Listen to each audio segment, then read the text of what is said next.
thank you, Anke, for this presentation and for your kind words about my achievements in the field of German studies. And I'm very happy to be here in Leuven, especially about the comparison with Claudio Magris, which is important to me. He's the father of the Italian Germanistic studies, so I'm very happy about this comparison. And I'm very happy to be here in Leuven and also to have the opportunity to discuss with you my research project, which I'm going to expose. And this research project, you see the title of my conference is I am a passenger on the twin deck of life. This is a verse from a poem by Emmy Henning I'm going to show you now, and I translated myself into English, so please bear with me. So, this research project about Emmy Henning has occupied me over the last 5 years maybe. And I'm also very grateful to the Alexander von Humboldt Foundation because of the generous support they gave to my studies. The main focus of my engagement with the works of this very still unknown or not so renowned character of the avant-garde movement is the way she fashions, she stages and rewrites the self in her work. That's the main topic of my book. And the book I'm going to write, and I'm writing now, and I hope I finish during this year. So I will start with the poem which I quoted just before. And this poem is Girl at the Quay, Mädchen am Kai in German. This poem is very telling about the figure of Emmy Henning and also about what I'm going to do in my work. Emmy Henning has published a lot. There is an extensive array of works of her which are unknown to the public. And the legacy, her legacy, and Hugo Ball's legacy is kept at Schweizerisches Literaturarchiv in Bern, and you found lots of materials about her, many works, many versions of the same works, because she wrote and rewrote the same words in many different versions, and so all over her life. So it's also a very important feature of her work. Some of her most relevant novels, maybe you know at least two of them, Prison, Gefängnis, published in 1919, and so The Brand, Das Brandmal, published a year later, 1920, have been published over the last 3 decades by the Suhrkamp publishing house in Germany. So they are also available on the market. That's not the case of many of her works. I bought some of her books at antiquarians, for instance, or I tried to have copies from the Schweizerisches Literaturarchiv, which is not very easy to have, because they don't want to give materials away. They only copy 1 page, and it has to be enough. So it's not, of course, enough for a researcher who is continually working on this topic. So. This year we celebrated the 100th anniversary of the Dada movement, and two very important books have been published. These books are Emmy Henning's Dada, which is a book collecting materials on Emmy Henning's engagement in the Dada movement. And not only reports on her written by Dadaists, but also works she wrote or she published or she created during her membership, having a part in the Dada movement. This book has been published by a publishing house in Switzerland, and edited by Christa Baumberger, which is one which works at the Schweizerisches Literaturarchiv and who cares about the legacy, the archive of Emmy Henning and Hugo Ball, and Nicola Berman. These two women are the editors of the book, and also of a wide editorial project which has the aim to publish the whole work of Amy Hennings. And I hope they succeed in doing that, because it would be very important for every researcher on her. One of the most difficulties I had during my work was to, as I told you, to have the works of Amy Hennings, to gain the works of Amy Hennings, to come to these works. So if this critical edition is published, I think that will be easier than it was for me to have a whole, so an overview about the whole of Amy Hennings' publications.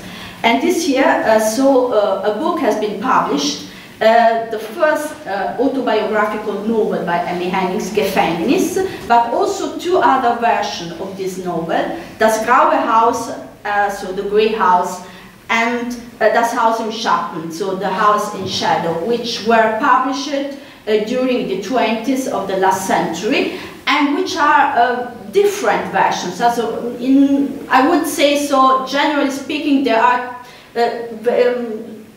different novels, though they are, so sorry, when I sometimes there are interferences with my German. Though there are many, there is a common issue, so a similar issue. They are talking about the experiences in prison by Amy Hennings.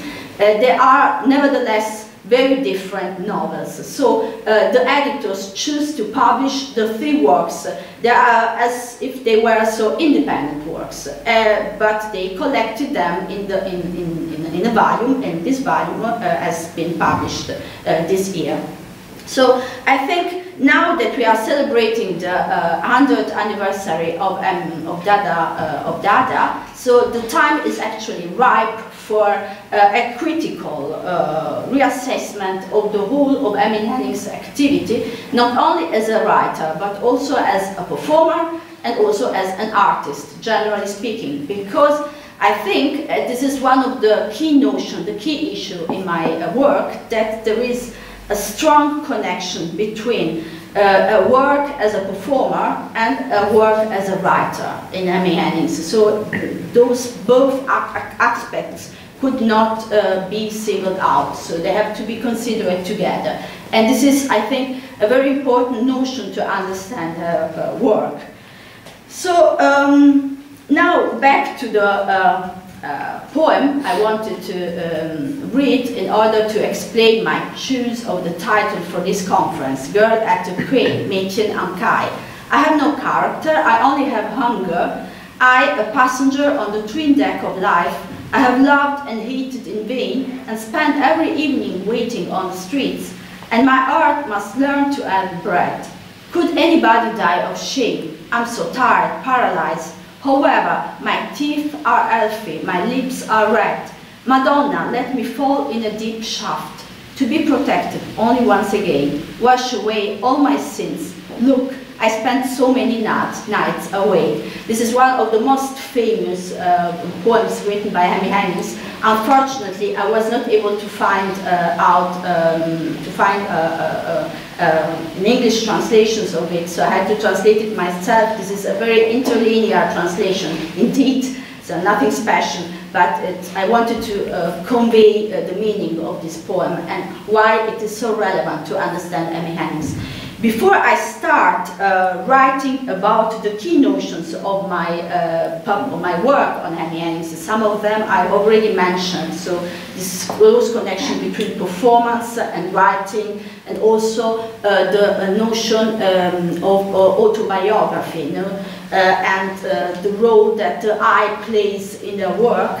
I want to give you some biographical insights in Amy Hennings' life. I don't know how many of them know her, so know her life, know something of her life. Probably some very, I don't know, some very particular episodes of her life are known to you. The fact that she was the wife of Hugo Ball, and some, maybe that she was, then she converted to Catholicism. Those are well-known aspects of her life. But there are also other elements we have to consider in order to understand her better. I'm doing that not out of biographical accuracy, but because I want to, I think it helps to better understand what I'm going to do in my engagement with this very fascinating figure of the German avant-garde. Amy Hennings, who actually was called, her real name was Emma Kotzen. She changed her name many times during her life, and you also see it in her works, where she uses different pseudonyms, and that's also a very interesting point, because normally if you read a biography on her, the biographer tends to identify what she tells, what she recounts in her works with real facts from her life. But that's not the case. So she plays with this attitude of recounting her life. So we have to be very careful about what she writes, and that's why it's so very important to know exactly, more or less, what happened in her real life. So she was, her real name was Emma Kotzen, and she was born in a low middle class family. So her father was a sailor. For this reason, she had no, she only attended the Volksschule, that was the primary school, I think. And after that, she had no opportunity to continue to develop her Bildung, her education. So she was forced to earn money in order to buy a dowry, something, a trousseau, and to get married. She finally got married in 1904. And her husband shared a passion for theater. That was a very interesting point in her life. After a while, they decided to quit, to live her bourgeois life, and to engage, to join a traveling theater, touring through Germany. So after a while, her husband deserted her, or she deserted her husband, it's not clear, but I mean, it doesn't play any role in what I'm saying. And she had a child without being married, and we also don't know whose father, who was the father of this child.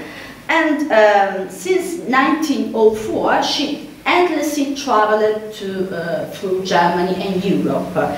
And she had numerous engagements in theaters, musicals, and varieties. And occasionally, when she didn't find any employment, she worked as a prostitute, which was quite common at that time. So actresses were not actresses at a Burgtheater, so in these very important theaters, were forced to prostitution when they didn't find any employment. And she tells it, and when she remembers this experience, she uses words which are very poignant. We are a complimentary dish offered with sparkling wine. That's how she puts it in words in her novel, The Brand. Then, between 1909 and 1913, she gradually rose to a star in the expressionistic circles in Munich and in the German Bohemian, so on the whole. She had a liaison, she had a relationship with a German poet, Ferdinand Hardekopf, which was not exclusive, but lasted almost 4 years. But she had also relationships with other important members of the German avant-garde. For instance, with this anarchistic writer called Erich Mühsam. I will show you a photo of some of them, at least of Erich Mühsam, which is very important because he has left a report on her, which is frequently cited, quoted when it's when it comes to Amy Hennings. That's Erich Mühsam, an anarchistic writer, very important. And then two painters, Moritz Engert and Reinhold Rudolf Junghans. She posed for Junghans in a series of sketches called Variations on a Female Theme. You see one of them. I have photos of many of them because last year I was in Pirmasens, which is, as you know, the home city of Hugo Ball, and I had the opportunity to see this map with the whole of these sketches by Jungas in front of me, open, so on the table, and then I took pictures of all these sketches, so I hope to use them in my publication, so at the end, because it's always very difficult to get access to her materials for the reason I exposed it at the very beginning. So the archive doesn't allow to copy or doesn't give easily permission. There is also in here, so the niece of Amy Hennings, so no, the grandchild, no, I don't know. the Enkelin. Yeah, grandchild. The grandchild of Amy Hennings, and then the lady is aged 18, so 80, so it takes a long time to have an answer by her, so she doesn't write email, she only writes letters, very traditional, very beautiful letters, but it takes over 3 months to have an answer, so by her. Just in the case you want to publish what is unpublished. So there are also materials, so obstacles on the way of my scientific work. And then this map, as these sketches were very, I could take pictures of them, and this is one of them, showing Amy Hennings is in a typical expressionistic pose, as you can see, very tortured, very tormented. So it's one of her faces, one of the aspects. But she was not only a model, and that's the interesting point also in my analysis of Amy Hennings' work. She also began to write poems herself. And she was not a bad poet, and we know it because she published poems by a well-renowned expressionist cultural journal at that time. This journal was PAN, but there were also many others, the Aktion, the Revolution. And finally, Kurt Wolf, who was the owner of this well-known publishing house, Kurt Wolf Verlag, collected her poems in an anthology, in a book which was called Die letzte Freude, The Last Joy. So she was a very good poet, otherwise she hadn't published anything by this very prestigious publishing house. And that's a fact normally the critics tend to blow out of their reconstruction of the life and work of Amy Hennings. So we have to be very careful in that sense. 1911, and it's also a very important step in her life, she converted to Catholicism. A step which at the beginning doesn't really affect her life, which was as usual, but really provoked a sharp reaction from her Bohemian friends. This step was, however, destined to have important consequences on her life, especially after Hugo Ball left the Dada movement, and they retired, they chose together to retire in Tessin, where they had led a very solitary life. So, and they read quite a lot of mystical books and so religious texts. So it's in fact a very important point in her biography. The overt Catholic commitment, especially over late works, I mean the biographies she wrote on Hugo Ball, 3 books, but also an unpublished book called Rebels and Rebellen und Bekenner. So rebels, and so, I mean, Bekenner could be so. It's very difficult to translate into English. It's not confessor. No, it's not confessors for that reason. But Bekenner are people who proclaim their faith with conviction. So it's an unpublished book on Hugo Ball, which is also part of these materials kept at the archive in Bern. I have a copy of this book, of this document, one of the many versions she wrote. And it's also very interesting in the reconstruction on some aspects of Hugo Ball's life. We don't find in the other books, so that's a very important thing to say. this overtly Catholic commitment, which is evident, manifest, especially in the Ball's biography, but also in her late autobiographical novels, would in fact play a major role in the neglect and incomprehension she met by, especially among the other Dadaists and also in the literary world. Also, it's the same also in regard to Hugo Ball. No? Hugo Ball, after the conversion, seems to have lost. I don't know. I think this conversion has not really been, not exactly been viewed in the framework of an intellectual tension, which is a constant in his life and his work. So, has lasted a lot on the neglect they both met in their literary endeavors. So, Ball and Hennings, after they left the Dada movement, 1917, as you see, I'm not talking about Dada because you will find the most relevant documents on Amy Hennings concern her participation in the Dada movement. So it's not really an issue for my work. I will rather focus on other aspects of her literary work, and not only literary work. So they withdrew from the world. So and they retired. They lived in Switzerland. And Hugo Ball encouraged Amy to put down in writings the experiences of her life. That's how the first two autobiographical novels. She was, as we have seen, she was a poet before. She had not written great works of long works of fiction, and that's because Hugo Ball encouraged her to write, to put down in writings her experiences. That she wrote her first autobiographical novel, Prison and the Brand. So. We have a number of accounts on Amy Hennings written by her male admirers and detractors, who were mainly focused on her physical appearance, not on her performative skills, rather than other qualities of her artistic creativity.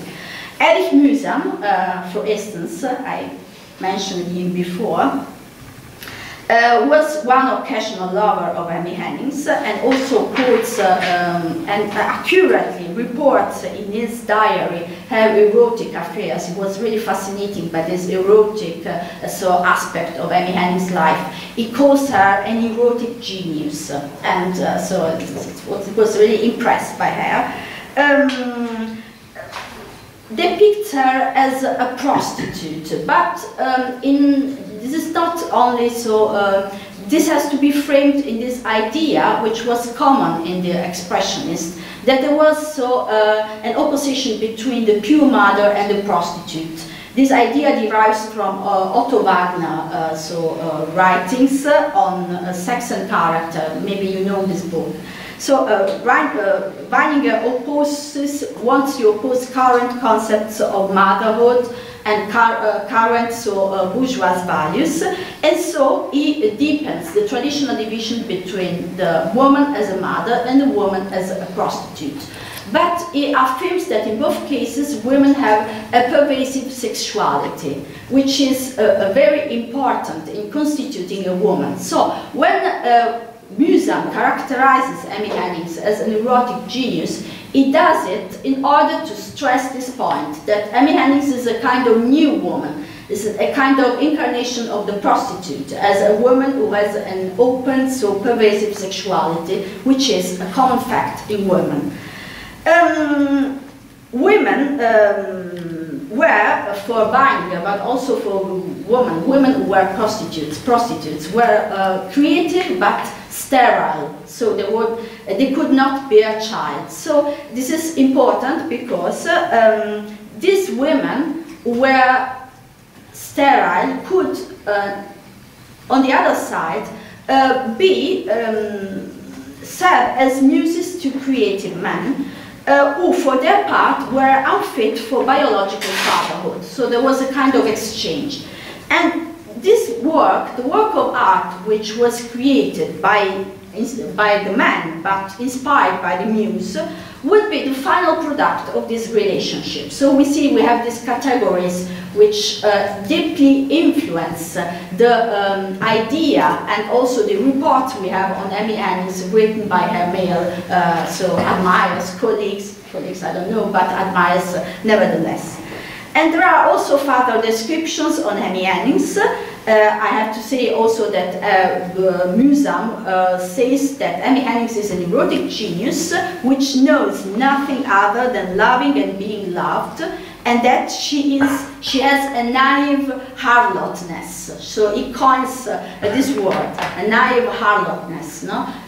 She says, also in this sense, we see that for him, Amy Hennings is the embodiment of the prostitute. The prostitute in this framework, sketched out by Weininger.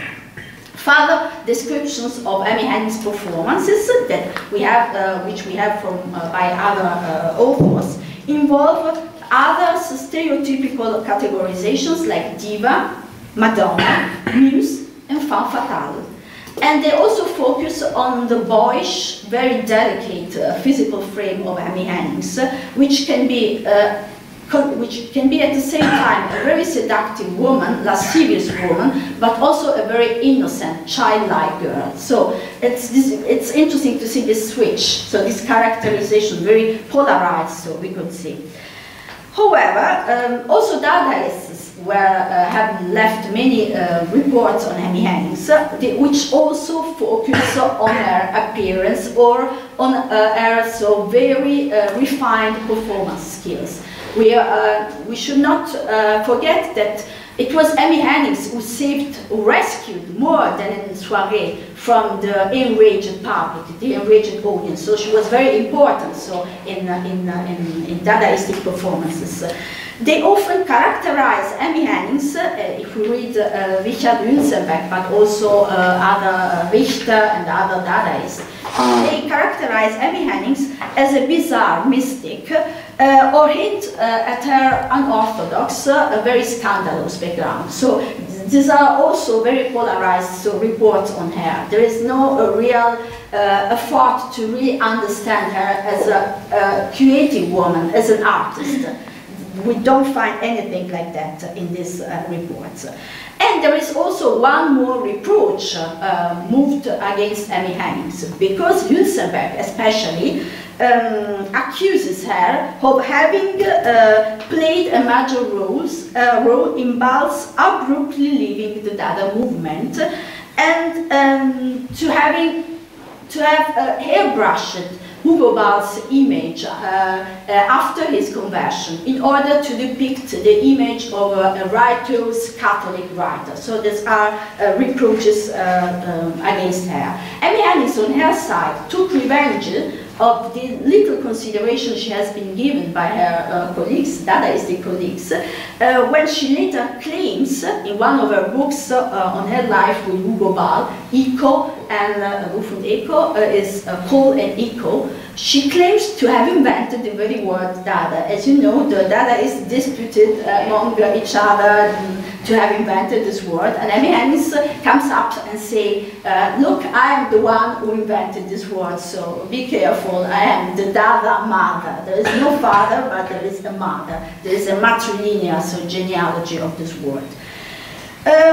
In the fleeting game, as you see, this is important to say because, as you see in this claim of mothers, have invented the very word Dada, we see that there is a subversive attitude Amy Hennings has. And this is manifest also in another episode, in an autobiographical novel of Amy Hennings, The Fleeting Game, published in 1940, so very, so many years later, her engagement in the Dada movement. She also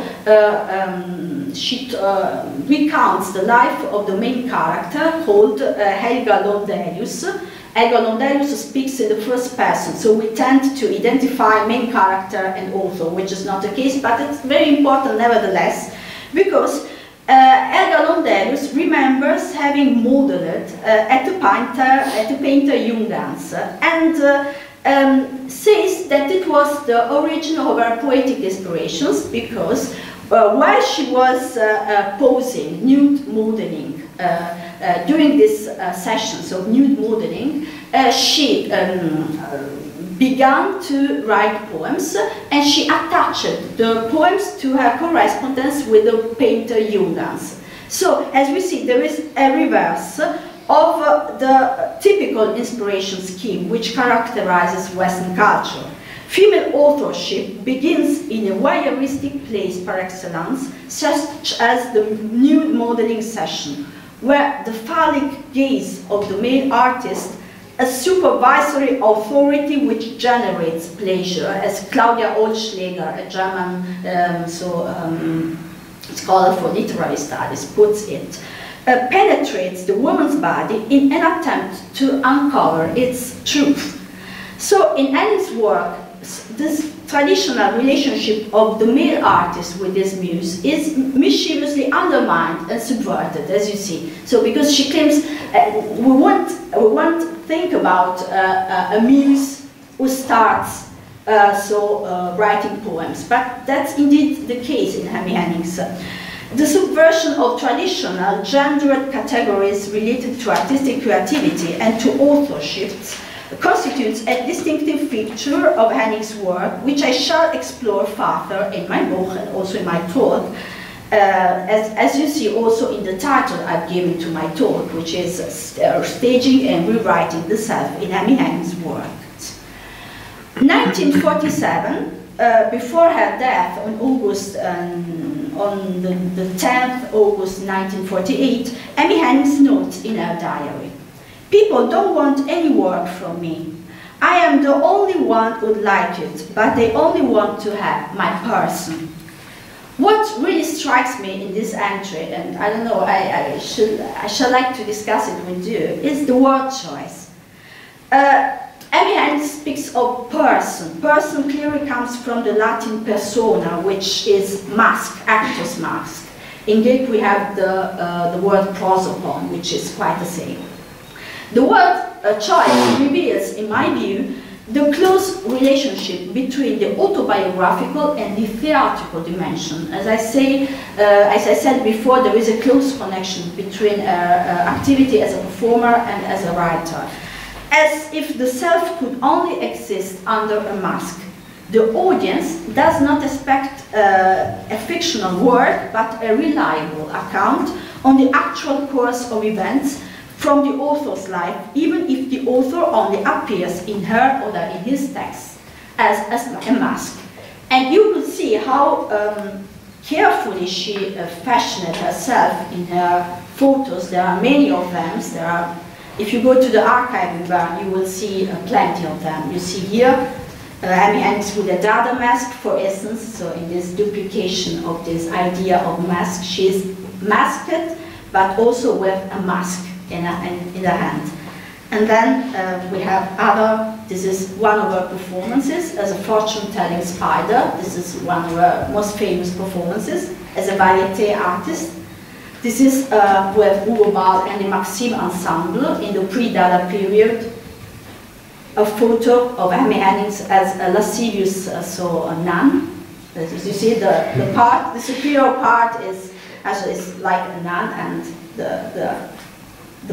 from the womb to the feet, she's everything else than a nun, so we could say. And then this portrait made by Junghans. It is indeed remarkable that most of Hemi Henning's work contained biographical or autobiographical insights. Biographical referred to Hugo Ball's life, for instance, but not only. She also wrote many life of saints, which is also very curious. She's a curious person in a way. These books present the author's life through a personal and extremely creative narrative which interweaves facts and fictions, avoiding drawing a sharp demarcation line between both terms. However, they are written mostly in the first person, in a playful and passionate tone, directly addressing the audience. Their performative character is therefore manifest, in my view, because they are written as if they were to be staged, so on the very evening. So it's very remarkable in her. In this way, the traditionally male autobiographical genre, as you know, autobiography is a male genre in its origin, we should see it better later, becomes an experimental ground for a radical avant-garde project which dissolves the boundaries between art and life with a subversive strategy which applies also to other female artists of the time. I'm thinking of Else Lasker Schüler because for a Germanist is maybe the closest example, but there are maybe also in other literatures, in other contexts, so comparable examples. You know better than I, you could tell me if there are other figures like her. She says in the Brandman, in the Brand, as her second autobiographical novel, she says, "My only profession is that of learning what I am." So learning what I am, it's a process. Identity constitutes itself through a dynamic staging of the self which never comes to an end. That also explains the many versions of her works. Previous to fixed traditional models of subjectivity are replaced by situationally adapted interaction and communication patterns, while the self has to continuously work on and recreate itself to meet the ever-changing requirements. The only autobiographical truth which emerges from Annie Hennig's works is the commitment to an aesthetics of the playful transformation of the self and of his own so unstable subjectivity. That's the only truth. So there is no factual truth in these works. For this reason, Hennig's works, or there is one, but only in this framework, so we have to be careful. For this reason, Hennig's works often focus on her life on the stage, so they tell how an actress' life was at that time. So there are also very reliable reports on how artists were living at that time. Since the self is constantly reinventing itself, identity constitutes itself during the dynamic process of writing and rewriting one's own story in a variety of different, never definitive versions. In this respect, it's worth remembering Judith Butler's theory of gender as performative act and gender identity as a discursive construction generated by the ongoing repetition of institutionalized cultural practices in the process of the constitution of meaning. Butler says, by the acts by which gender is constituted bear similarities to performative acts within theatrical context. That's an article of her Performing Acts and Gender Constitution from 1988. In my view, the link for performance and authorship by Annie Hennig is very useful for a critical approach to Hennig's works. Not surprisingly, Hennig wrote many versions of her works, as we have seen, which differ on a number of substantial points, not to mention the poems she had only partly collected and published. There is a huge amount of them. If you go to the archive, she was absolutely untidy. She wrote on, I don't know, on everything she came across. And so she was on scraps of papers in a very complicated, so in a very not very easy to read, in a writing in a handwriting which is not really easy to read. And as we should maybe remember Hugo Ball's dictum, let us rewrite life every day. Now that's an important point. Writing and rewriting text, even one's own life story, both before and after publishing the work, without ever coming to an ultimate version, complied with the dynamic performative understanding of art and literature promoted by the avant-garde. So in this sense there is a close connection between Hugo Ball's autobiographical project, because Hugo Ball has also an autobiographical project, Let Us Rewrite Life Every Day, and Amy Hennig's. They work very close together, and I have the impression it's very that emerges from a cross-reading of their works. So that's what really impressed me when I tried to cross-read their books.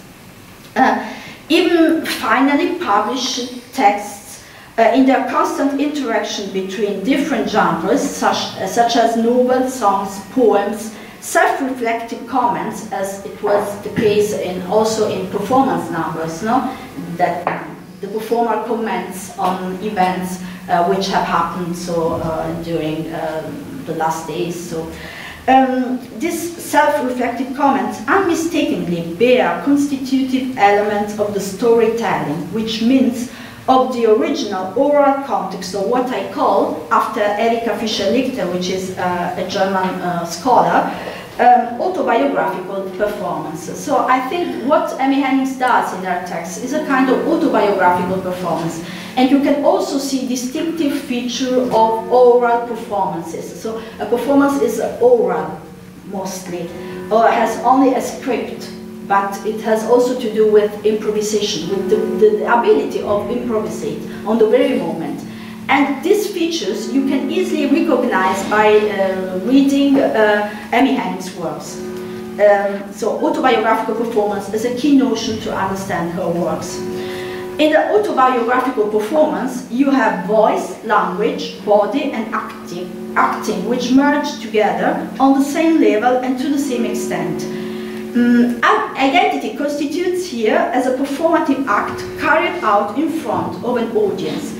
The performance body, the staging, and the participation of the audience in what is going on the stage, she repeatedly addresses the readers in her books. So you see, there is always this original performative context. The performance body and the participation of the audience are means by which the authenticity of the performance could be assessed. In the autobiographical performance, however, there is no stable form of identity, but a processual one, even it has been articulated in an autobiographical text. So it doesn't really matter if there is a written text and if there is an autobiographical performance, because she tends to translate the same features from the oral context to the written context. The self constitutes itself in what Amy Hennig calls a fleeting game, no? Ein flüchtiges Spiel in German. This is all the more true given the fact that many of Amy Hennig's stories focus on life on stage. In a novel, The Fleeting Games, Amy Hennig coins a word, a term and a definition which could be compared with Hugo Ball's dictum of let us rewrite life every day. Amy Hennig speaks of a life of the cuff. So striking this idea, this notion of improvisation. Let us rewrite life every day, a life of the cuff. In his essay, Autobiography as Defacement, Paul de Man, as you know, has defined the autobiographical genre as a figure of reading and of understanding, and called autobiography in general defacement, since it does not really deal with the constitution of, but with the process of staging the self. The question of a factual point of reference in the reality outside the text plays a secondary role, since it cannot be answered categorically. The key notion here and in Hennig's work is that of staging, a theatrical category which, following in the footsteps of Erika Fischer-Lichter, I would define as following. Staging is the process of planning, testing, defining the strategies by which the materiality of performance can processually be produced. In this way, the material elements can manifest themselves in their presence, in their phenomenon essence. On the other hand, a situation arises which frees up spaces for unplanned, unstaged actions, habits, and events. If autobiography does not aim at the constitution of, but rather at the staging of the self, It does not pretend to provide a mimetic, authentic representation of the self. It rather points to the irreducible gap between what manifests itself and what is outside and beyond the staging. There is a gap which is not filled. Without interfering in it, since performance proves itself necessary only when there are differences to overcome. That's a quotation by Wolfgang Iser in Das Fiktive und das Imaginäre. In this way, the self realizes itself as the other, as the interplay of adaptation and appropriation.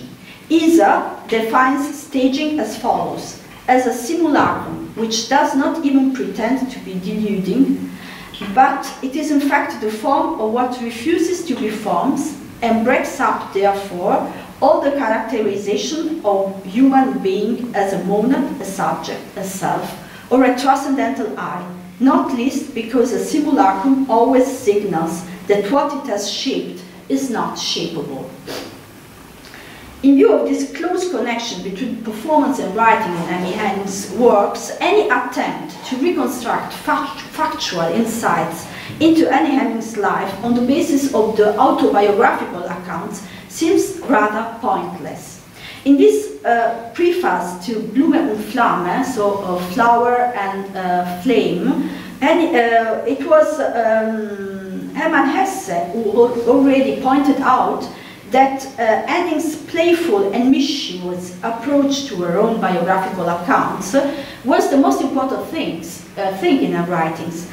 He put the stress on Hennig's artistic pleasure in beauty, in word, in image, which in his view, and I agree with Hermann Hesse, was far more relevant than Hennig's repeated professions of her Catholic faith.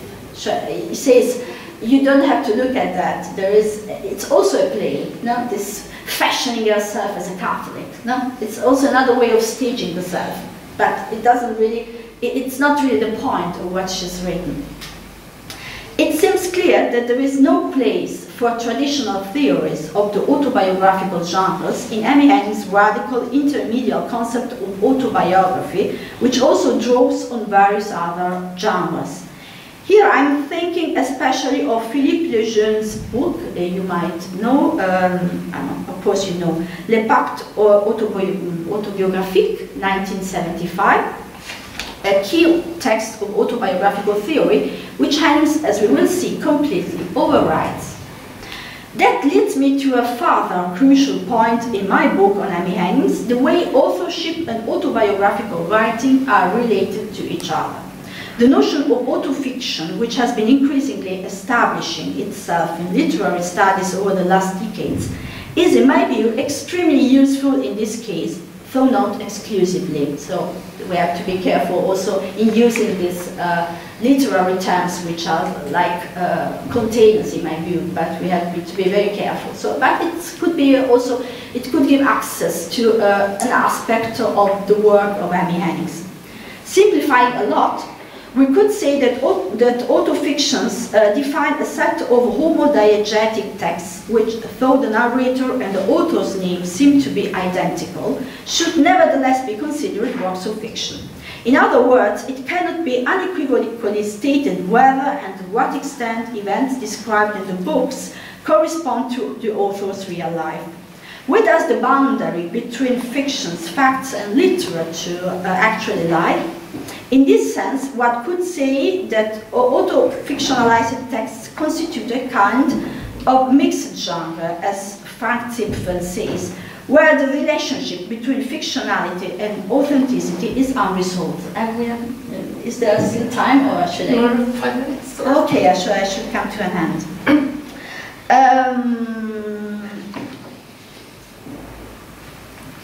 As can be seen in several autobiographical works by female avant-garde artists such as Else Lasker-Schürer, but also Gertrude Stein, the notion of autobiography I have already sketched out allows female artists and writers to ironically and playfully undermine and indeed to make fun of the undisputed sovereignty of the traditional hegemonic male subject of autobiographical accounts.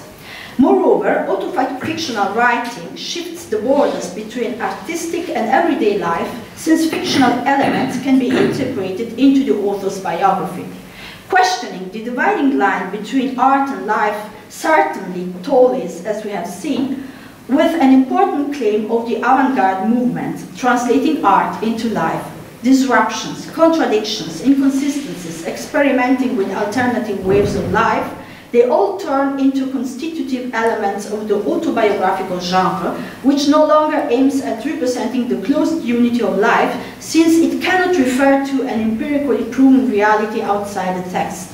The process of writing is no longer based on the traditional mimesis framework, which undergoes substantial changes. Writing should not imitate an existing reality, but turn into mimicry.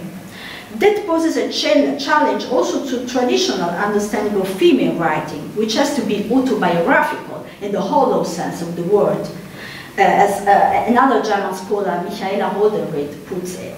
Since women are closely connected to materiality, to matter, they are, unlike men, incapable of creating original works of art, and autonomous works of art, which is more important, and cannot therefore write about anything other than events over their own life in a manner which is both mimetic and naive.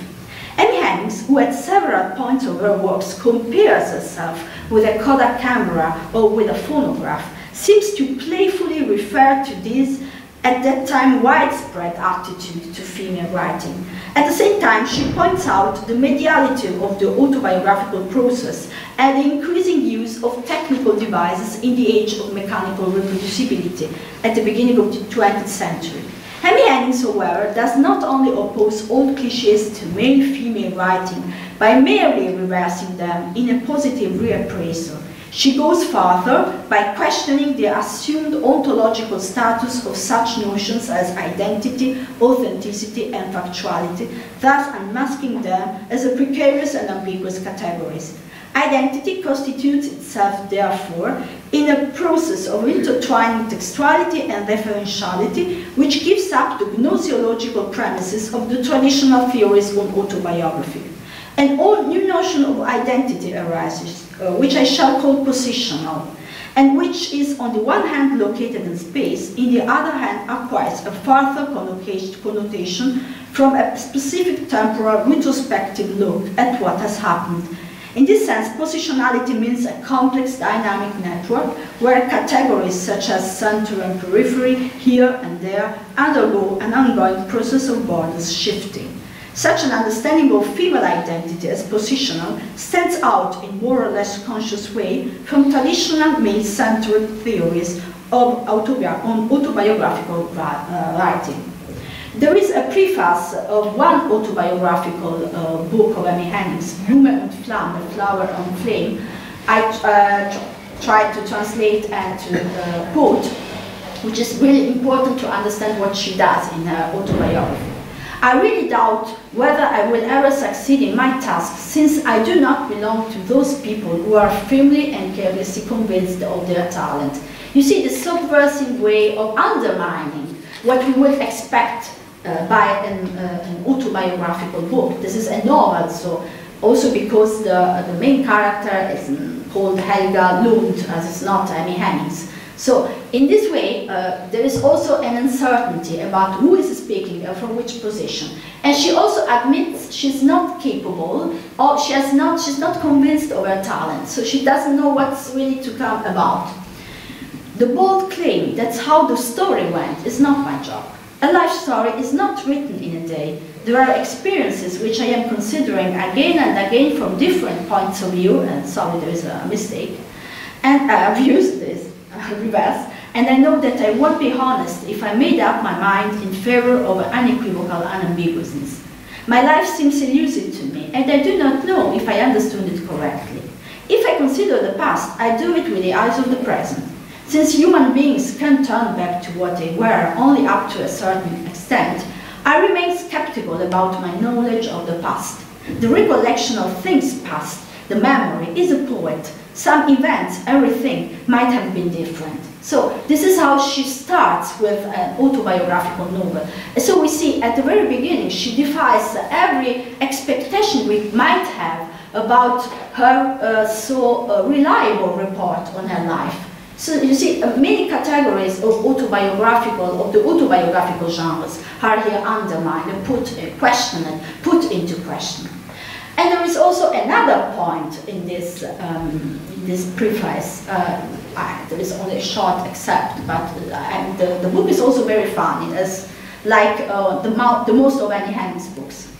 And there is also another point I would like to stress. There is a non-identification of the writer's name on the cover of the book and the main character whose story has been retold in the book.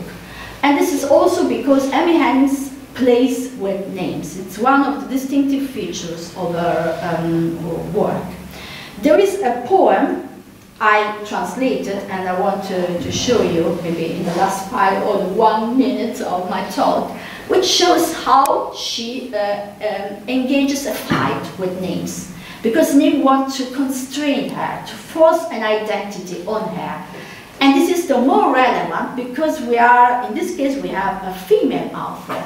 And she doesn't want, in this case, to be inscribed in a certain genealogy of authorship, which cannot be a female one, which could only be a male one. We have seen women can only write autobiographies because they are unable to be original in the creative process.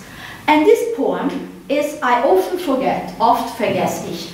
Also in this case, please be patient with my English translation, which is nothing worth, but I tried to give you an idea of what I'm doing.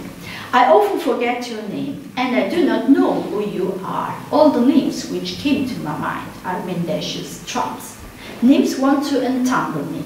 Names want iron chains. Names want to displace me. In German, it's quite different. It's Namen wollen mich verrücken, which is not only to displace me, but also to drive me mad. Mad, not me, sorry. That's the what's the, I don't know what's the English name for that. It's the corrector, or sometimes the computer. You are, no? You are named, come and save me. Save me from the names. Remove me from every frame. Do not let me cling to the name. All names which try to catch me, you are named, throw all them away. Set me free, you living word. Sow unnamed seeds, bloom in unnamed names. So she resists, she wants, there are always in every work of Amy Henning, you will find what I call in German, Legitimationsszene. It would be in English a proof of identity scene. There are policemen, because Amy Henning was a vagabond, as you know, she traveled a lot, always, many times, often without documents. And there are scenes where a policeman stops her and asks her for her documents to prove her identity. And then she answers with poems, with contracts, or even with a certificate of baptism. What does it mean? This is not only a trick, a funny story, it proves that she doesn't want to be, she refuses an identity imposed on her by the name. Because name would be a chain, name would fix her in a way of living and in identity, in a place. And what she would like to achieve in her words and also in her life is an existence as a nomad. No belonging, no outer belonging, no belonging to categories, bourgeois categories. So she wants to be out, she wants to be free out of these constraints.